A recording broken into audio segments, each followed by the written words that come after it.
আজকে এনইপি 2020 নিয়ে যত রকমের প্রশ্ন আসতে পারে সবগুলোকে আমরা এক জায়গায় করব এবং আলোচনা করব। এনইপি 2020 কি?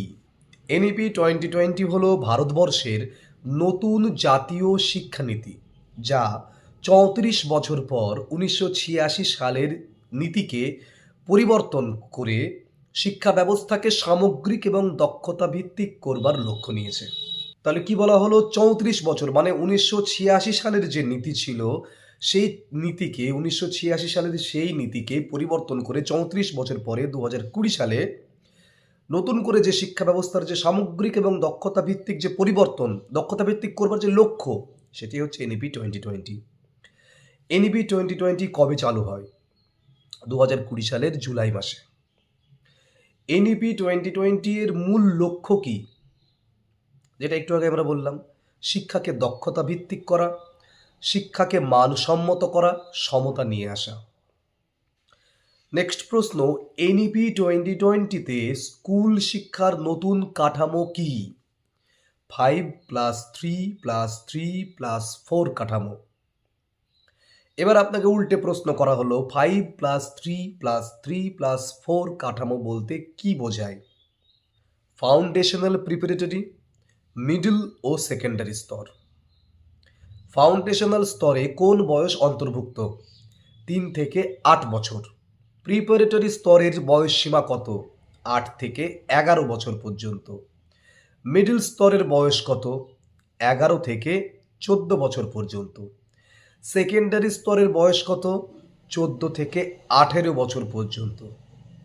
এনইপি 2020-তে প্রাথমিক শিক্ষার গুরুত্ব কেন বেশি বলে আপনি মনে করেন?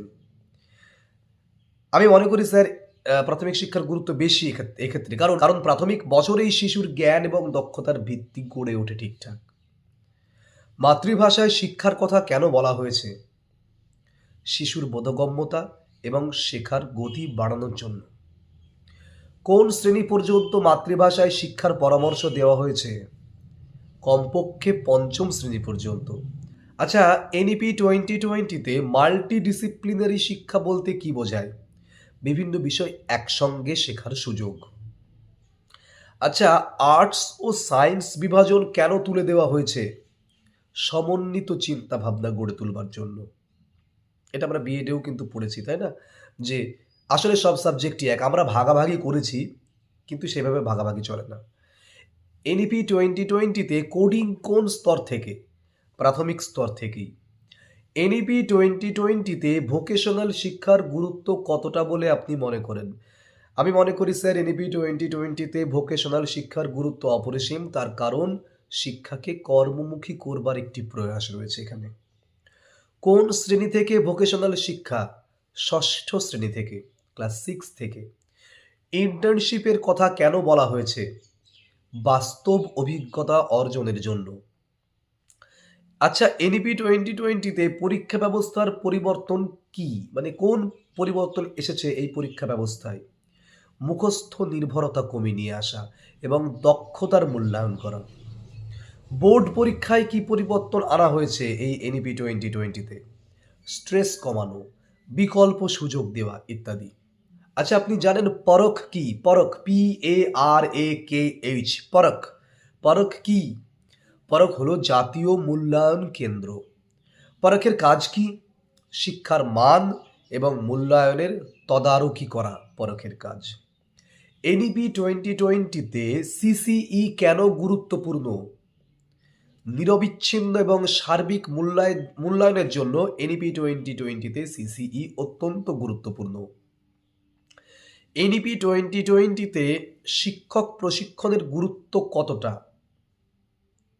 শিক্ষার মান উন্নত করবার জন্য শিক্ষক প্রশিক্ষণের গুরুত্ব এক্ষেত্রে অপরিসীম। আচ্ছা, এনসিএফ কি? National curriculum framework. এনইপি 2020-তে উচ্চশিক্ষার লক্ষ্য কি? গবেষণা ও গুণগত মান বৃদ্ধি করা। মাল্টিপল এন্ট্রি ও এক্সিট কি? ছাত্রছাত্রী নিজের সুবিধা মতো পড়াশোনা চালাতে পারে, এটিকে বলা হয় মাল্টিপল এন্ট্রি ও এক্সিট। 1 বছর পড়লে কি সার্টিফিকেট, 2 বছর পড়লে কি ডিপ্লোমা, 3 বছর পড়লে কি ডিগ্রি, 4 বছর পড়লে কি রিসার্চ সহ degree. Academic bank of credit কি? শিক্ষাগত ক্রেডিট জমা রাখবার ব্যবস্থা। এনইপি 2020-তে গবেষণার গুরুত্ব কেন? জ্ঞানভিত্তিক সমাজ গঠনের জন্য এনইপি 2020-তে গবেষণার গুরুত্ব অপরিহার্য। এনআরএফ কি? National research foundation. এনইপি 2020-তে অন্তর্ভুক্তিমূলক শিক্ষা বলতে কি বোঝায়? সব ছাত্রছাত্রীদের জন্য সমান সুযোগ দেওয়া, এটিকেই অন্তর্ভুক্তিমূলক শিক্ষা বলা হচ্ছে। বিশেষ চাহিদা সম্পন্ন শিক্ষার্থীদের জন্য কি বলা হয়েছে এনইপি 2020-তে? সহায়ক পরিবেশ এবং সুবিধার কথা বলা হয়েছে। এনইপি 2020-তে প্রযুক্তির ভূমিকা কি বলে আপনি মনে করেন? ডিজিটাল শিক্ষাকে প্রসারিত করা, অর্থাৎ প্রযুক্তির ভূমিকা কিন্তু বিরাট। দীক্ষা কি? DIKSHA, দীক্ষা বা বাংলায় বললে দীক্ষা কি? Digital learning platform. এই বিষয়ে আমার একটা ভিডিও আছে এর আগে।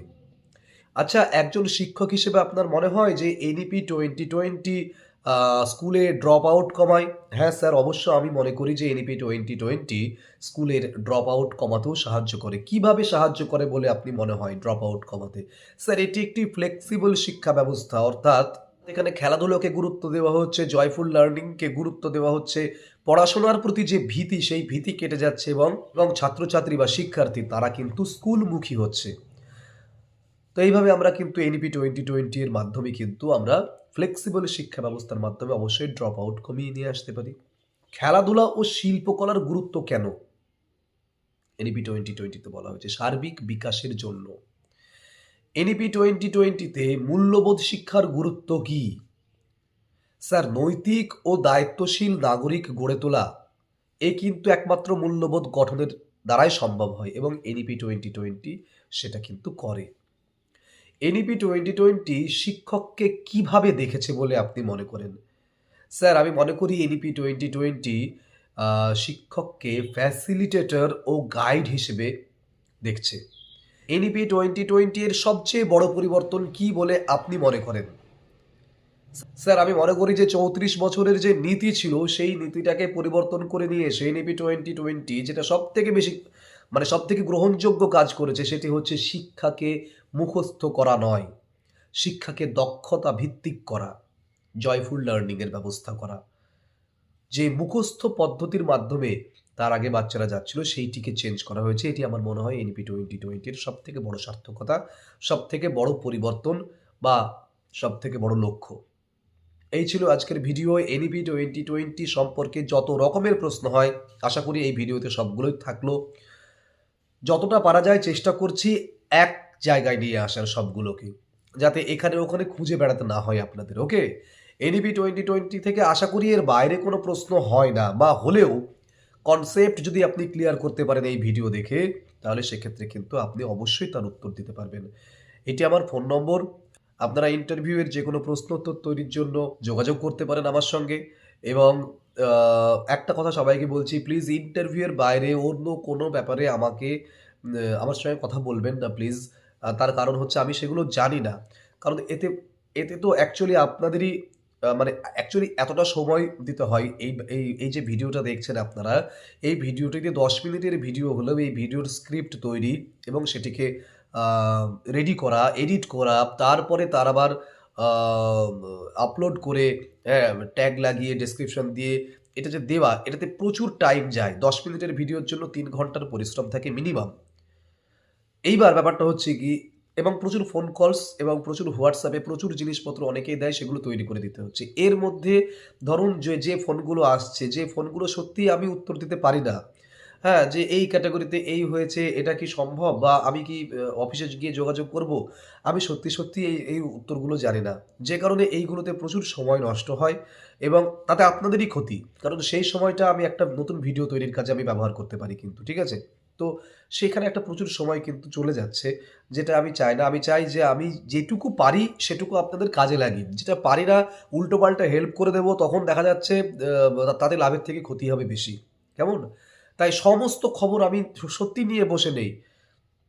পিএইচ ক্যাটেগরিতে যেরকম একটা প্রবলেম হয়েছে, তো ভেরিফিকেশনে বাদ গেছে। আমি সত্যিই জানি না। প্রচুর ফোন কলস আসছে। কিন্তু আমি বুঝতে পারছি যে আপনাদের অসহায়তা কোথায়। কিন্তু সত্যি আমি এগুলো জানি না। আপনারা একদম ডিরেক্ট অফিসে যোগাযোগ করুন। আমি শুধুমাত্র এই প্রশ্ন উত্তরগুলো তৈরি করে দিয়ে আপনাদের একটু সাহায্য করতে চাইছি, এটুকুই ব্যাস।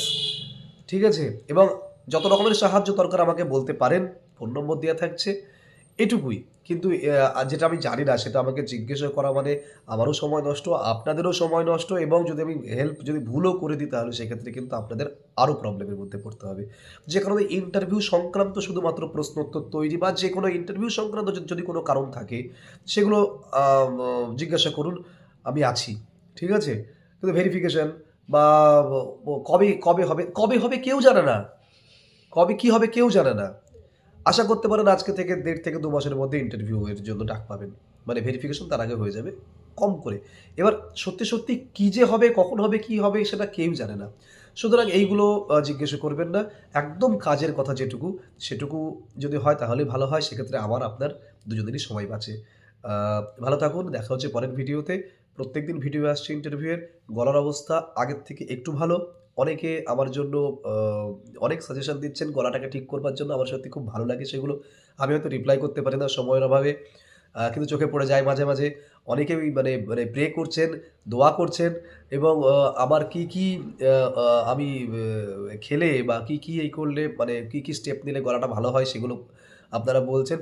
সত্যি এই ভালোবাসাগুলো আ খুব দামি। আমি সেগুলোকে অ্যাকসেপ্ট করছি। সবাইকে ভালোবাসা তার জন্য। আ গলা আস্তে ঠিক হচ্ছে। আশা করছি আগামীকালকে বা পরশুদিনেই আপনারা সেই আগের গলাটা পাবেন। ঠিক আছে? ভালো থাকুন। দেখা হচ্ছে পরের ভিডিওতে খুব তাড়াতাড়ি।